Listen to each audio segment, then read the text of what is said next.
Gimana? Sudah nyaman duduknya? Sudah. Sudah aman kan rasanya? Aman. Gimana ruang konselnya, Dik? Nyaman sekali Bu. Baru direnov ya? Iya, baru direnov. Adem. Adem ya? Oke, sebenarnya maaf kalau misalnya ada suara bising ya, Dik ya. Gimana kabar kamu hari ini, baik? Ya, alhamdulillah baik Ibu. Oke, baik gitu ya. Semoga selalu dalam keadaan baik dan sehat nih. Sehat. Tidak ada kendala apapun ini ya selain sehat semuanya gitu. Oke, tadi sebelum kesini ngapain deh ya? Tadi iseng aja sih Bu, jalan-jalan terus kepikiran tiba-tiba tugasnya banyak banget. Jadi sibuk lewat kursus sekarang saya mampir sini. Oke, setelah waktu kesini itu konseling gitu ya. Sebelumnya berarti belum pernah konseling? Sudah pernah sih sama Itu udah lama banget. Berarti udah pernah tapi lama banget gitu ya. Hampir sama nggak kayak gini atau gimana? sama sih cuma gurunya beda. Dunia beda, oke. Mungkin ruangannya juga beda gitu Iya. ya. Oke, nanti adanya sudah baik aja, terus sudah pernah melaksanakan konseling. Kalau sudah pernah melaksanakan konseling, berarti tahu dong apa ada asas apa aja gitu. Ya, yang saya tahu sih cuma asas kerahasiaan sih, karena kan sudah pasti guru BK-nya akan merahasiakan apa yang saya katakan. Sudah pernah melaksanakan konseling dan tahu asas kerahasiaannya ya. Boleh Ibu sedikit menjelaskan mengenai asas yang lain juga? Ya silakan. Oke, selain asas kerahasiaan yang kamu tadi bilang, betul juga ya, karena kita kan masalah konseling, tentunya yang tahu permasalahan kita pasti kita berdua gitu ya. Selanjutnya itu ada asas keterbukaan, ada asas kerahasiaan, asas keterbukaan, di mana asas keterbukaan ini dari itu lebih terbuka lagi untuk menceritakan permasalahan yang dihadapi dan masa sungkan, santai saja untuk menceritakan permasalahannya. Anggap saja cerita sama temen nih gitu, walaupun sama guru kan katanya, cuma misalnya santai aja gitu untuk bercerita. Nah selanjutnya itu ada asas kesukarelaan, dimana kan PDP tadi bilang lagi santai-santai aja gitu lagi jalan, terus saya kepikiran tugas pengen ke ruang konseling, berarti itu sudah sangat sukarela nih udah datang ke ruang konseling, berarti tidak ada paksaan dari orang lain gitu ya. Aman ya kita untuk melaksanakan konseling. Jadi itu untuk asas yang kita gunakan kepada saat ini. Nah selain itu ada kontrak waktu yang kita akan lakukan juga nih. Kontrak waktu ini misalnya kalau kita kan melaksanakan konseling sekarang, tentunya kalau misalnya melaksanakan konseling itu tidak bisa kayak berlarut-larut terus gitu. Nanti nyaman nanti terus-terusan kayak nggak apa-apa sih nyaman, cuma kan lupa waktu nanti kan. Kamu juga masih ada masuk kelas, saya juga masih akan ada pemberian kalau materi juga gitu. Jadi kan waktu kita nanti tertunda gitu. Nah untuk kontrak waktu pada pelaksanaan konseling hari ini, DDP bisa berapa menit atau berapa jam mungkin? Kalau bisa sih kurang dari 1 jam Ibu, karena di sini ada kelas yang lain juga. Oke, nanti kurang dari 1 jam ya kita melaksanakan konseling. Bagaimana kalau 15 sampai 20 menit? Bisa berarti ya. Oke, kita akan sudah sepakati kontrak waktu ini, jadi kita akan melaksanakan konseling 15 sampai 20 menit. Ya. Nah, sebelum itu gimana? Sudah nyaman untuk bercerita? Sudah. Duduknya juga sudah nyaman? Sudah sih, udah nyaman sekali. Atau mau gimana? Atau mau peregangan dulu atau gimana? Ya udah. Udah aman ya. Siap untuk bercerita? Siap. Oke, silakan sampaikan. Ya Bu, jadi akhir-akhir ini saya tuh merasa tugas saya sering tertunda Ibu. Banyak sekali tugas saya menumpuk, terus saya juga suka menunda pekerjaan, jadinya saya keteteran Ibu sama beberapa tugas yang saya miliki. Seperti itu. Jadi kamu merasa sering berbeda tugas ya? Sering juga keteteran gitu mengerjakan tugasnya. Kalau kamu itu penyebabnya kenapa ya? Ya Bu, jadi saya sih merasa karena saya itu sering apa ya Bu ya, tidak bisa mengontrol diri untuk bermain sosmed. Oke, bermain sosmed, sosial media berarti ya? Iya benar Ibu, karena kan kita juga sudah saya sudah diberikan HP Bu ya. Nah, terus saya tuh punya kesenangan men-scroll video di sosmed seperti itu Bu. Jadi saya suka apa namanya lupa waktu dan akhirnya ya berpikir untuk nanti aja dan mengerjakan tugas gitu. Jadi saya merasakan karena bermain sosmed yang tidak bisa terkontrol juga sih. Berarti kayak nanti aja ngerjain tugasnya kan masih ada waktu lain gitu ya, bisa scroll sosial media dulu, scroll video gitu. Oke, berarti saya tidak menyalahkan kamu tuh yang menggunakan media sosial gitu untuk scroll video, karena itu juga kalau misalnya scroll video kan menemukan hal-hal yang lucu gitu ya. Karena kan selain itu juga kita sekarang berdekatan banget dengan teknologi, jadi pasti apapun kita akan menggunakan sosial media, menggunakan handphone. Kadang pun saya dan guru lain juga pasti akan menggunakan sosial media gitu ya.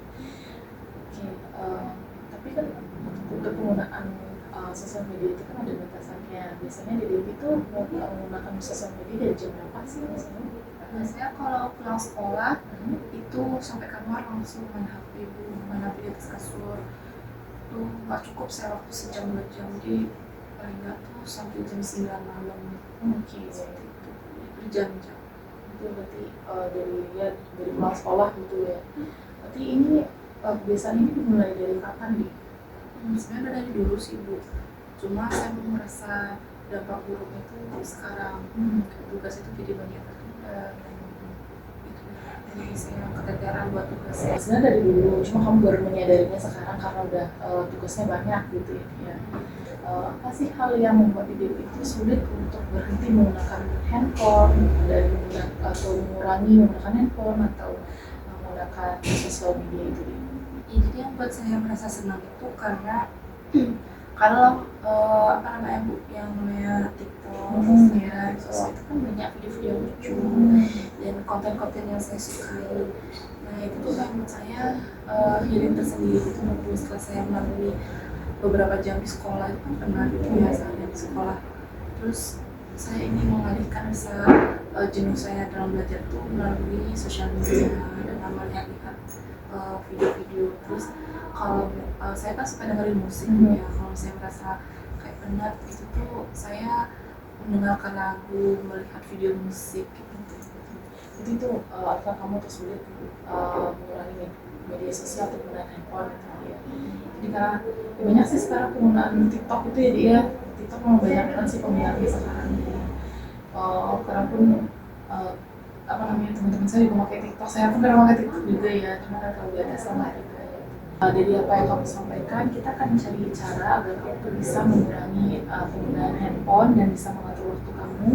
Tapi kita mengurangi handphone bukan berarti kamu nanti tidak akan memakai handphone. Gimana nih? Iya, sepakat. Apa sih hal yang kamu pikirkan ketika pertama kali kamu buka handphone, scrolling video di media sosial, itu apa sih yang kamu pikirkan biasanya? Jadi karena ada tugas gitu dari sekolah kuliah, terus saya main HP, jadi saya berpikir bisa nanti udah dikerjain di saat udah puas main HP baru saya kerjain. Jadi kayak masih ada waktu lama sih untuk bisa fokus ke tugas, jadi udah saya fokus ke HP dulu. Jika kamu tuh lama menggunakan handphone dan scrolling media sosial itu, kalau lama itu apa sih yang terjadi? Yang terjadi tentu tugas saya tuh jadi numpuk, jadi saya nggak bisa, sebenarnya saya ngerjain tugas lah itu, cuma tuh ada yang selesai yang tidak. Kalau misalnya saya merasa belum tentu, ya saya kerjakan tugasnya. Saya berpikir semua tugas-tugas yang tertunda kemarin bisa diselesaikan, tapi ternyata tidak seperti itu. Jadi hanya seperempatnya aja yang dikerjakan dan sisanya tuh ya tertunda lagi gitu. Jadi saya berpikir besok bisa dikerjakan, tapi akhirnya terus menang. Jadi yang kamu sampaikan sebenarnya kamu tuh bertanggung jawab juga ya, tetap mengerjakan tugas kamu walaupun sudah larut malam.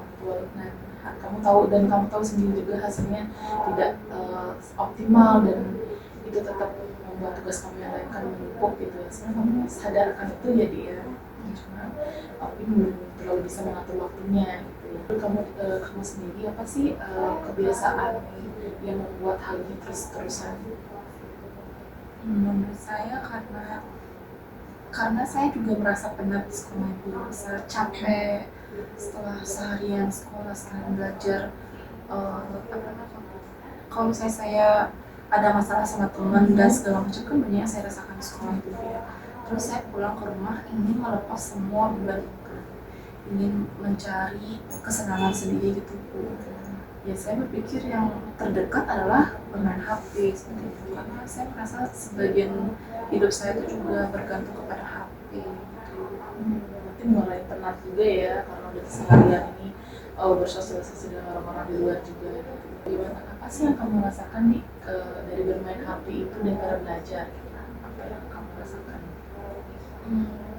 Yang saya rasakan tentu jadi lebih happy ya Bu ya bawaannya, karena kan melihat video-video lucu, mendengarkan musik yang mengenaskan saya itu, jadi saya merasa lebih apa ya namanya, lebih senang, stres hilang gitu. Tapi setelah main HP pun tetap datang lagi stresnya karena saya melihat tugas itu jadi numpuk. Berarti kalau misalnya kamu belajar gitu, apa sih perbandingannya gitu dari bermain HP terus kamu belajar kayak gitu? Tadi kan bermain HP kamu senang gitu. Kalau belajar misalnya kayak gimana kesannya? Kalau belajar capek, Sampai ya. ya karena saya capek berpikir. Apalagi pelajarannya susah kan ya, terutama pelajaran matematika gitu. Jadi susah rasanya, nggak bisa nyari jawaban, nggak dapet jawabannya itu jadi stres lagi, ya beralih lagi main HP gitu. Jadi stres lagi main HP lagi, jenuh lagi main HP lagi gitu ya. Jadi solusi pelarian kamu itu jadinya main HP lagi gitu. Jadi dari kebiasaan yang kamu sampaikan ini gitu ya, apakah ini ada pengaruh dari lingkungan sekitar seperti teman kamu atau lingkungan keluarga kamu, atau memang ini pure dari diri kamu sendiri? Ini emang dari diri sendiri aja sih. Sebenarnya yang lain udah memperingati saya kayak ayo buat tugasnya, ingat buat tugasnya. Keluarga saya pun begitu, cuma saya aja yang nggak pengen gitu, nggak ada rasa keinginan untuk berhenti seperti itu. Tapi tidak ada pengaruh dari lingkungan sekitar maupun teman-teman kamu, semuanya sebenarnya kamu, teman-teman itu dan orang-orang terdekatmu itu sebenarnya mendukung gitu ya.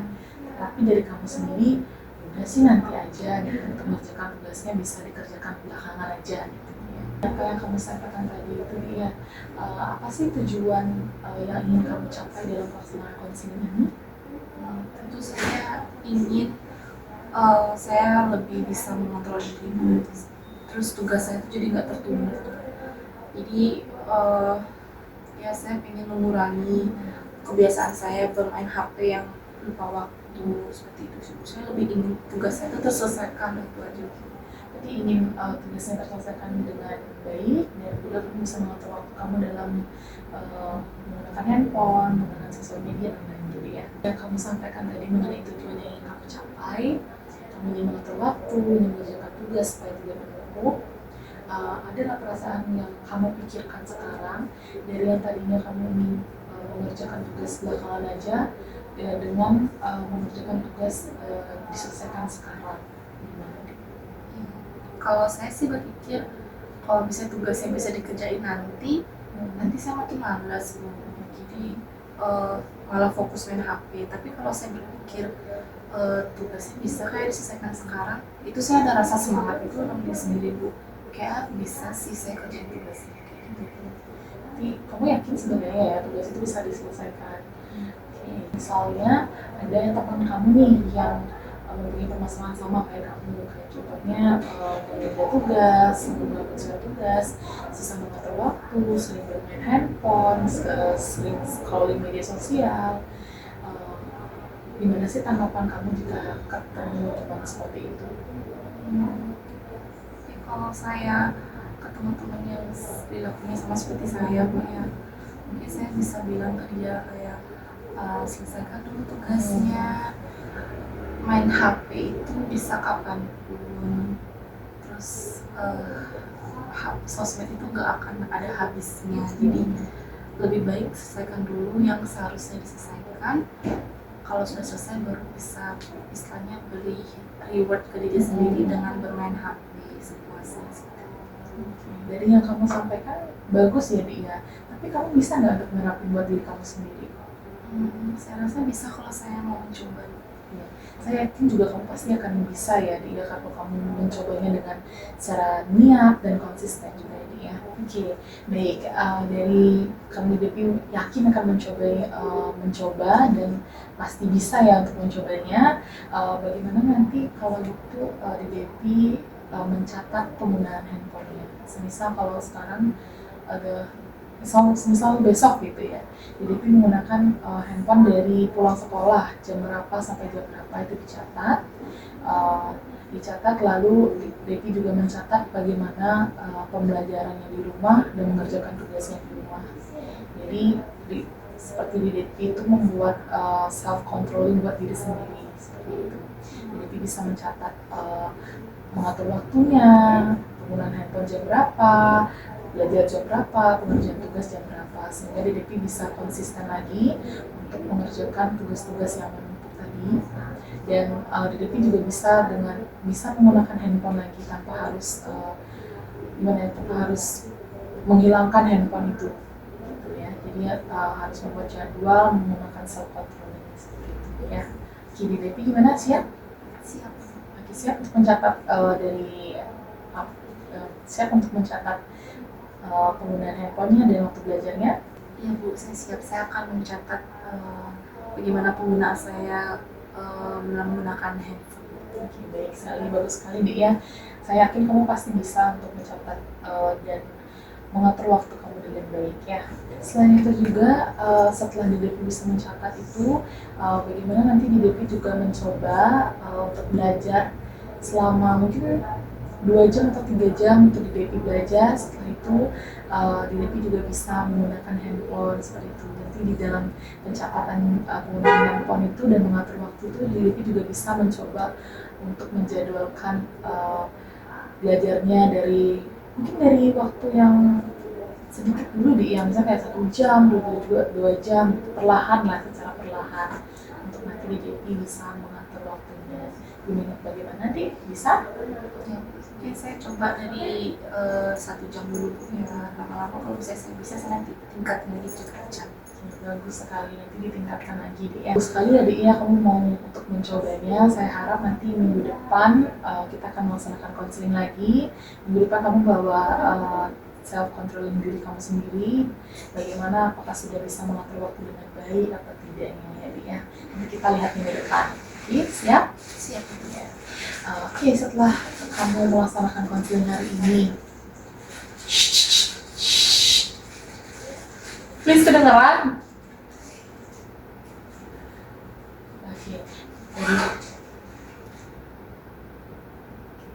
dari pelaksanaan konseling kamu pada saat ini, bagaimana sih perasaan yang kamu rasakan sekarang nih? Apakah sudah merasa yang tenang atau bagaimana? Ya, saya merasa lebih tenang, lebih lega karena yang saya tahan selama ini tuh bisa saya sampaikan kepada Ibu, dan saya juga menjadi lebih menemukan jalan keluar dari permasalahan saya alami. Saya jadi lebih tenang, lega, dan fokus. Berarti udah merasa lebih membaik ya, lebih tenang juga karena sudah bisa mengatasi permasalahannya dan menemukan solusi mengenai permasalahan yang dihadapi saat ini ya. Oke, baik, karena jika dilihat sudah selesai ya pelaksanaan konselingnya, juga sudah pas 20 menit ini kita melaksanakan konseling. Mungkin kita cukupkan konseling pada hari ini. Apakah Devi ada yang ingin ditanyakan? Tidak ada sih. Sudah pas berarti ya ini ya? Iya. Ya, untuk mengingat untuk minggu depan kita melaksanakan konseling lagi, bisa di hari ini, di hari Senin ya Adik ya, kita bisa melaksanakan konseling lagi. Bagaimana Adik? Bisa? Bisa. Saya tunggu minggu depan ya Adik ya, semoga bisa membantu untuk untuk kedepannya lagi. Iya. Oke, bisa kembali ke kelas ya. Terima kasih sudah datang ya. Saya kembali. Iya, terima kasih. Terima kasih. Iya. Pamit ya Bu.